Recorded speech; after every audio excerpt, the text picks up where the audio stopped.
जय श्री राम 10वीं क्लास के प्यारे विद्यार्थियों, श्री राम इंग्लिश क्लासेस के इस यूट्यूब चैनल पे आप सभी का हार्दिक स्वागत, वेलकम, अभिनंदन।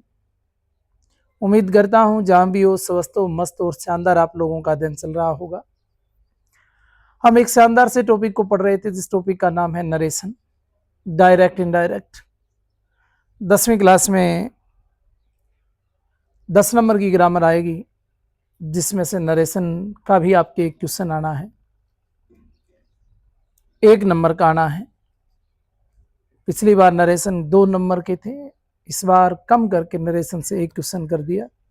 कितने ग्रामर के टॉपिक लगते हैं? 5 लगते हैं, जिनमें से टेंस हमने पढ़ लिया, 4 नंबर का आएगा करेक्ट फॉर्म।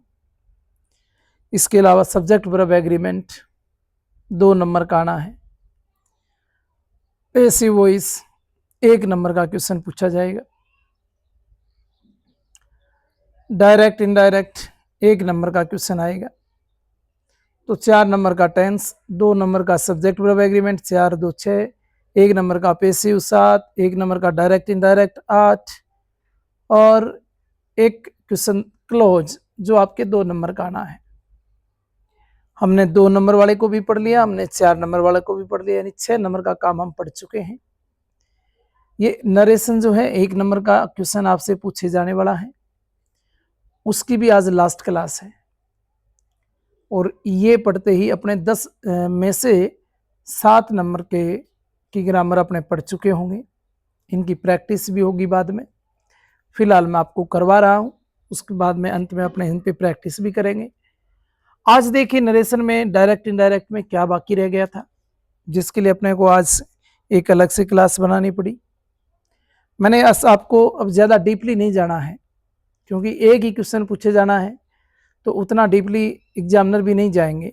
ओवरऑल देखा जाएगा, उसके अकॉर्डिंग क्वेश्चन आएगा, यानी केवल इंटेलिजेंट विद्यार्थियों को नहीं देखा जाता, जो थोड़े इंग्लिश में वीक हैं उनको भी, जो ठीक कंडीशन में उनको भी, और लास्ट में इंटेलिजेंट को भी, सबके स्तर का पेपर बनता है। तो उतना डीप क्वेश्चन तो इससे बनना नहीं, लेकिन बेसिक कुछ चीज़ें हमने इसमें जो छोड़ दी थी कि भी मैंने सोचा चलो आपको लास्ट में मैं बता दूंगा, वो बातें आज अपने कर लेते हैं।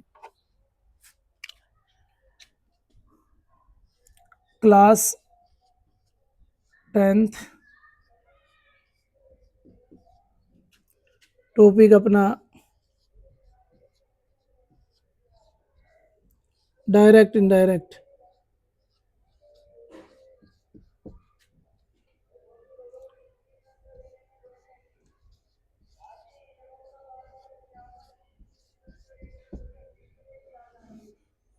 क्या पढ़ रहे हो? डायरेक्ट इनडायरेक्ट पढ़ रहे हो। 1 मिनट रुकना। तो डायरेक्ट इनडायरेक्ट में एक तो लिखो universal truth,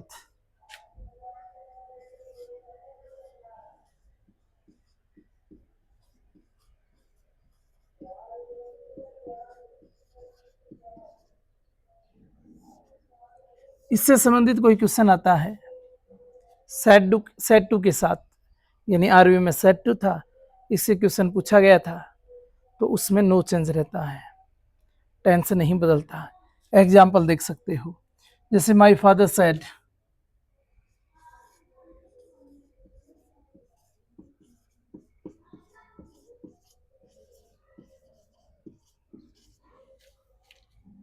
the sun rise in the east.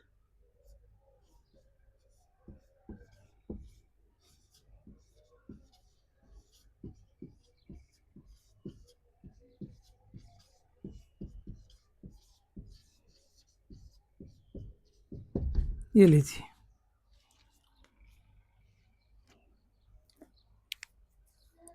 The teacher said the sun is round.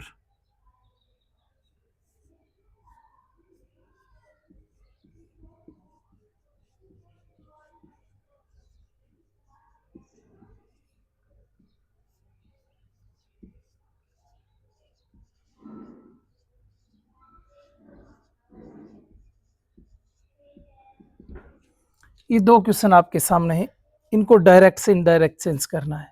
देखो सूर्य कौन सी दिशा में उदय होता है? ईस्ट दिशा में उदय होता है। यूनिवर्सल ट्रुथ है, the sun is round, the earth is round, sorry the earth is a round, पृथ्वी गोल है। यूनिवर्सल ट्रुथ है दोनों ही।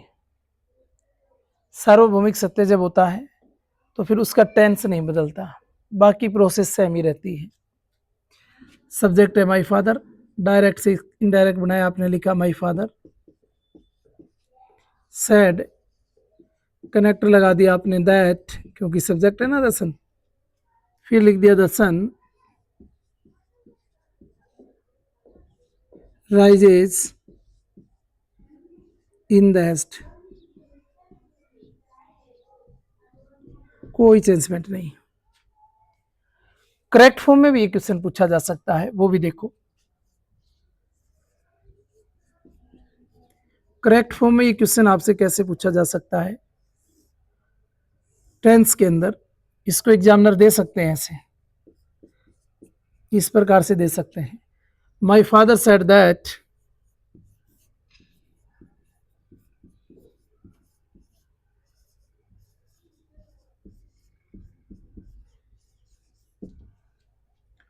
The sun in the east. और आपको यहां दे सकते हैं राइज। आप इसमें गलती कर सकते हो, आप देखोगे कि ये पास्ट आ गया यहां और द सन आ गया, इसका मतलब यहां राइज की सेकंड फॉर्म लिख दोगे राइज, पर होगा नहीं, ध्यान रखना। यूनिवर्सल ट्रुथ प्रेजेंट सिंपल में ही रहेगा, प्रेजेंट में ही आना है। तो फिर सन के साथ क्या आएगी ब्रवे, नीचे लिख देता हूं ताकि आप गलती ना करें। यहां फिर आपको आंसर ये लिख के आना था, राइज वर्ब की फर्स्ट फॉर्म आ गई, सब्जेक्ट सिंगुलर है, एसओ लगा देंगे। दूसरा क्वेश्चन देखो, the teacher said the earth is round. तो डायरेक्ट से इनडायरेक्ट जब बनाओगे तो the teacher said that the earth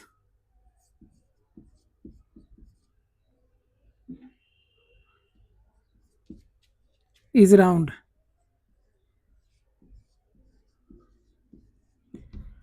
इस प्रकार से बनाना है, इसका वोच नहीं कर देना है, राइज का रोच नहीं कर देना है, ये बात आप ध्यान रखोगे, क्योंकि यूनिवर्सल ट्रुथ सार्वभौमिक सत्य है। अब इसमें यहां क्वेश्चन एग्जामिनर आपसे कैसे पूछ सकते हैं, ऐसे पूछ सकते हैं, द टीचर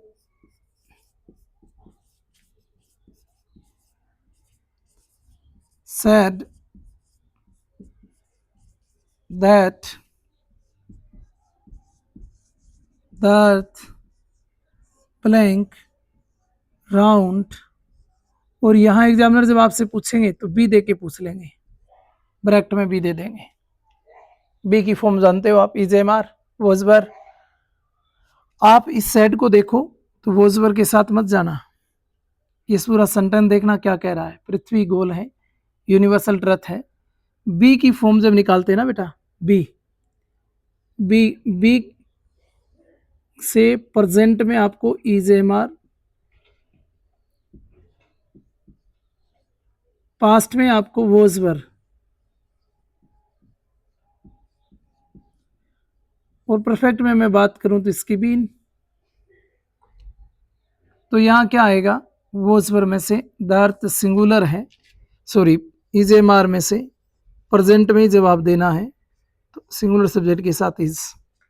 ये दो क्वेश्चन इस प्रकार से आपको करेक्ट फॉर्म वाले भी पूछेंगे। मैं आज जो बता रहा हूं मैं सारे आपको वो करवा रहा हूं जिनमें आपको टेंस नहीं बदलना, यहाँ सेड टू आने के बाद भी। साथ साथ में आपको उसमें करेक्ट फॉर्म के क्वेश्चन भी जो पूछे जा सकते हैं आपसे, उनकी भी मैं बताऊंगा कि यहाँ आप गलती मत कर देना। फटाफट स्क्रीनशॉट ले लो। अब आगे बढ़ते हैं। एक नंबर पे लिखा हमने, यूनिवर्सल ट्रुथ का कोई भी क्वेश्चन आएगा तो उसमें आगे का टेंस से चेंज नहीं होगा, इस बात का हमें ध्यान रखना है। 2 नंबर पे बात ध्यान दीजिएगा, habitual action,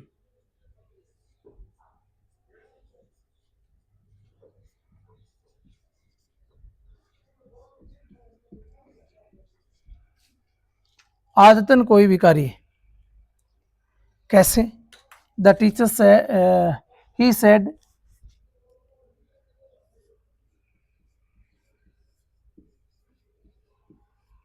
coma inverted comma, dogs bark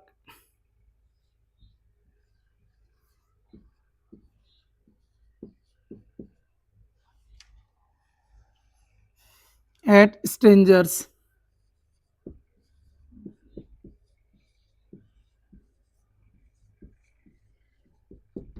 एक और लिख लो।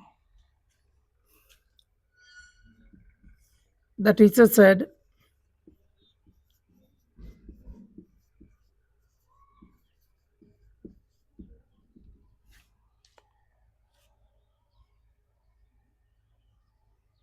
when the cat is away,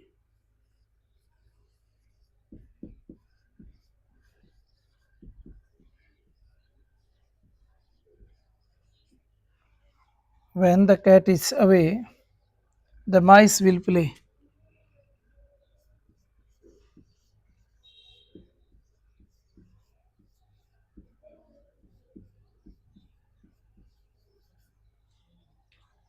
The mice will play. Dogs bark at stranger, कुत्ते अजनबियों पर भौंकते हैं।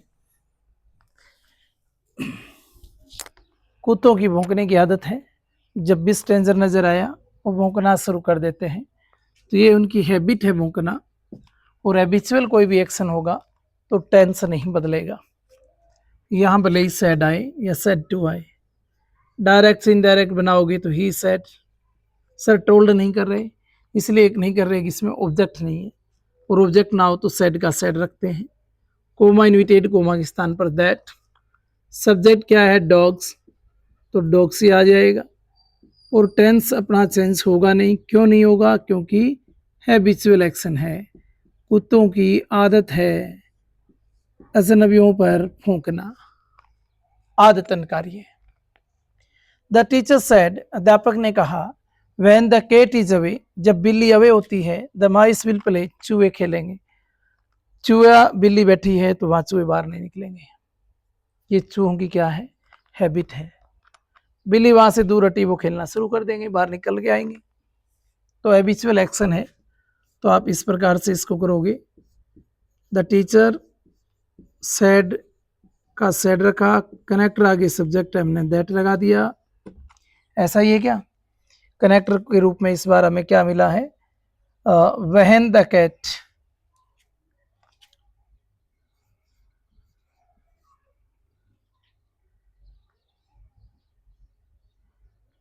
हाँ, when the cat is away,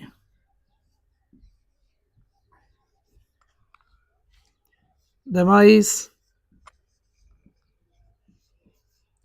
will play. कुछ भी टेंस में हमने बदलाव नहीं किया, जैसा था वैसा का वैसा लिख दिया। बताता हूं एक बात, आपके मन में एक क्वेश्चन आया होगा कि सर ये वैन तो WH वर्ड है, तो दैट की जरूरत थोड़ी ना है, फिर तो WH वर्ड ही आ जाएगा। मान ली आपकी बात। इसके बाद क्या आया है? सब्जेक्ट आया है।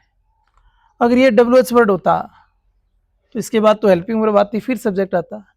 When is the cat away, ये आता, और ये नहीं है।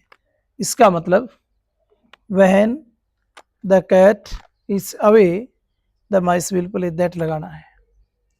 WH वर्ड कब मानते?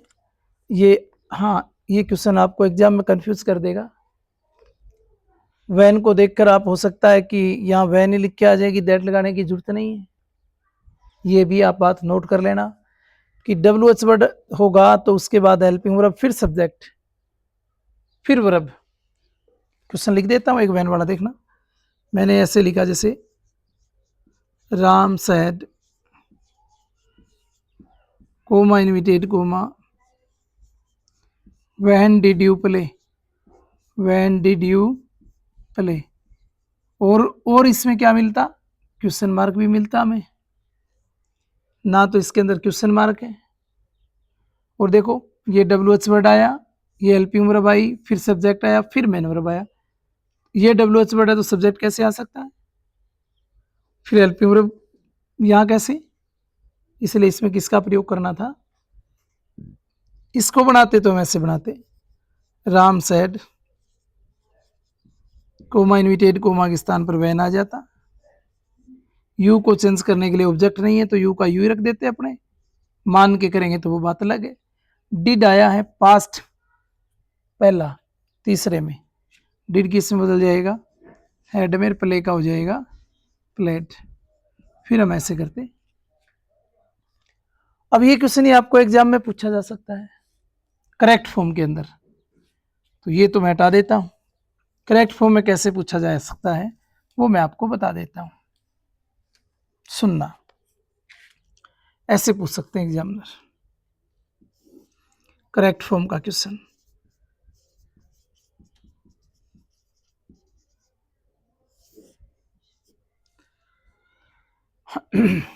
He said that dogs at strangers, और यहां वर्ब दे दी वर्क। ऐसे हो सकता है। अब देखो, आप जब सैड को देख के कंफ्यूज मत होना, मैं बार बार यही कहता हूं। कुत्तों का तो काम है अजनबियों पे भौंकना, ये इनकी हैबिट है और ये अपने हैबिट के अनुसार काम करेंगे, और हैबिट पास्ट में चेंज नहीं होती, ध्यान रखना। तो यहाँ क्या लिख दोगे? बाहर की क्यों आया? क्योंकि सब्जेक्ट कैसा था? प्लूरल था। ये छोटी छोटी बातें जो एग्जाम की दृष्टि से महत्वपूर्ण हो जाती हैं, इनको आपको ध्यान में रखना है। और देखो, तो एक तो हो गया universal truth, habitual action, historical fact कोई भी आ जाए। तीसरा कौन सा?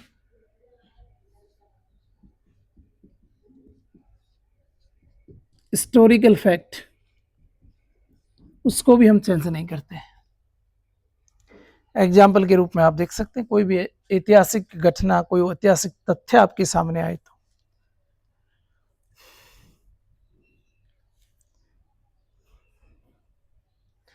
The history teacher said, the history teacher said,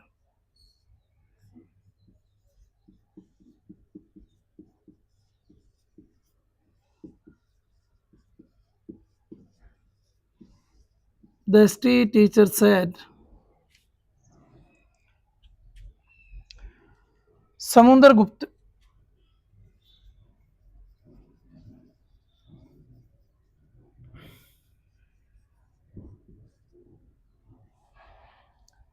is called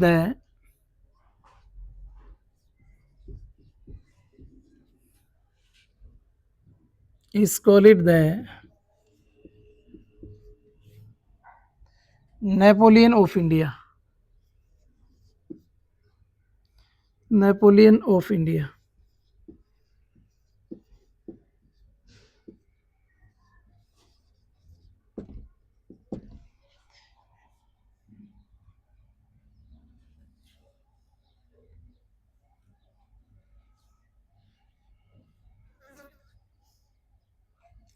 पढ़ा के देखो कैसे बनेगा, कैसे डायरेक्ट से इनडायरेक्ट हो जाएगा। The history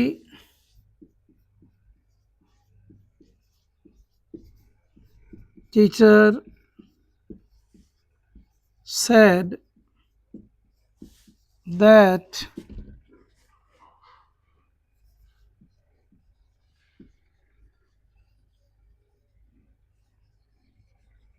Samudragupta is the Napoleon of India. तो इस प्रकार से ऐतिहासिक आपकी जो कोई भी घटना आपको मिले,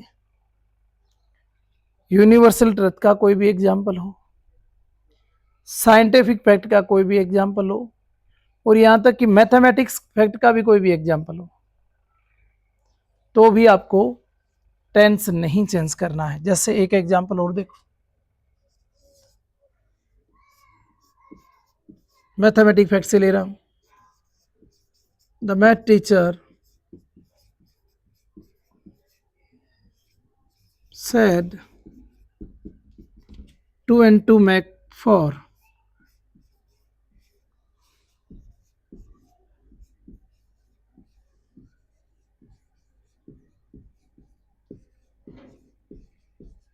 इस तरह से एग्जाम्पल आ गया। तो फिर ऐसे ही लिखोगे आप, the math teacher said that 2 and 2 makes 4। इनके अलावा कोई प्रोवर्ब आ गई, कोई कहावत आ गई, कोई मुहावरा आ गया,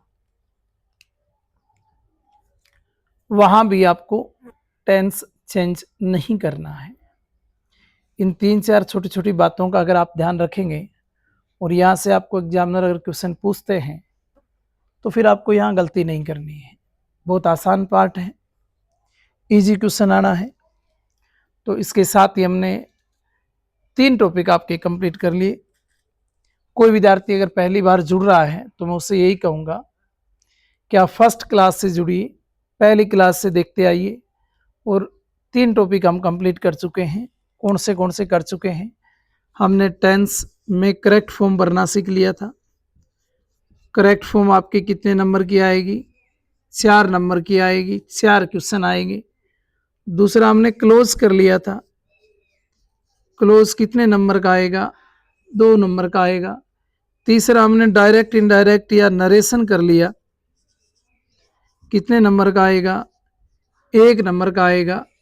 ग्रामर कितने नंबर की है? बेटा ग्रामर 10 नंबर की है। बाकी कंपोजिशन पार्ट है वो भी पढ़ेंगे अपने। लेकिन इसमें 4, 2, 6 और 1 7 नंबर का काम आप लोगों ने आज तक कंप्लीट कर लिया है। आज तक की क्लास में हमने पूरा कर लिया। कल फिर मिलते हैं एक नई क्लास के साथ, एक नई ऊर्जा के साथ, और उसमें हम एक ग्रामर के नए टॉपिक को, एक्टिव पैसिव को कल पढ़ लेंगे। फिर हमारे पास 1-2 नंबर का टॉपिक और बच जाएगा, वो रहेगा सब्जेक्ट वर्ब एग्रीमेंट। आज के लिए बस इतना ही। जय श्री राम।